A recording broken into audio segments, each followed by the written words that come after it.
Do not stop moving until your duty is fulfilled. Shinazugawa, stitch up your stomach right now. I will face him while you do that.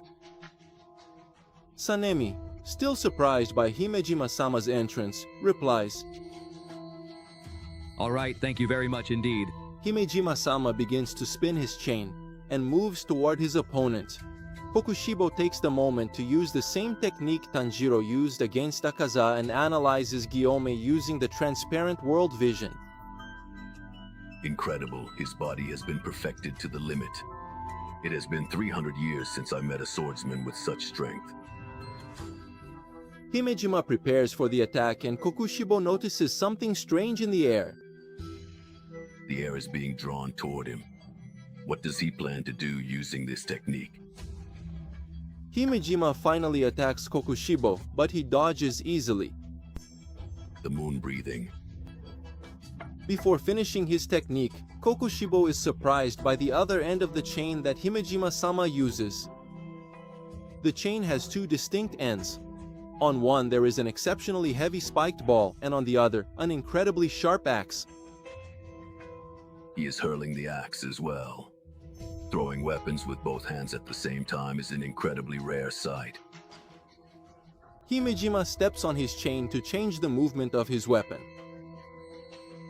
Stone breathing. Second form, the mighty upper smash. 10-men kudaki.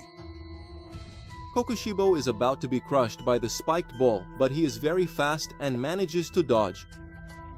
However, he did not expect that Himejima-sama was already counting on that.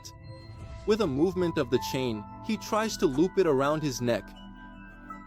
Kokushibo manages to stop the chain from choking him with his sword, but he lacks the strength to break it.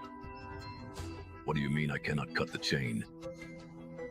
The single remaining solution was to use a rapidly executed downward motion, and all Gyomei's chain managed to catch was a lock of hair.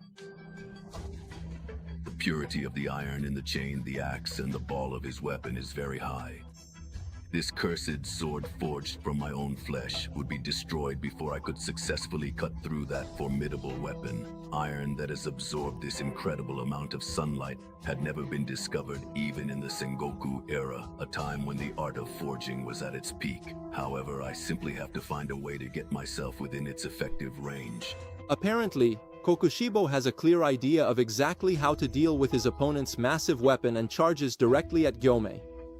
The sharp sword comes very close to hitting his neck. However, despite his immense weight and height, Gyomei is also incredibly fast and, with a skillful acrobatic move, manages not only to dodge the strike, but also to counterattack Kokushibo. He has the muscular strength needed to wield this weapon as if it were a part of his own body, and he does so with great agility and lightness. This is unbelievable. The chain forms a loop on Kokushibo's sword. Completely surprised, all that is left for Kokushibo now is to desperately try to cut the heavy chain. But just as expected, the sword made of his own demonic flesh simply isn't strong enough to cut through it. Moon breathing style, the second form. Stone breathing, fourth form. Rapid conquest, Ryumongan Sokusei. Pearl flower moon gazing, the Shukaku no Jugetsu. Gyomei notices something in the middle of the attack.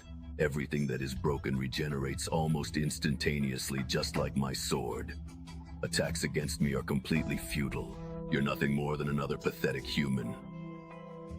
Damn, I specifically wanted to save this for Muzan. Himejima prepares to use his ace in the hole. But if I lose here, it will not do me any good at all. I have to use it now. Finally, Himejima-sama's marks are revealed and the battle is about to intensify. End of chapter 169. If you want to keep the channel alive, like, comment, and subscribe to the channel.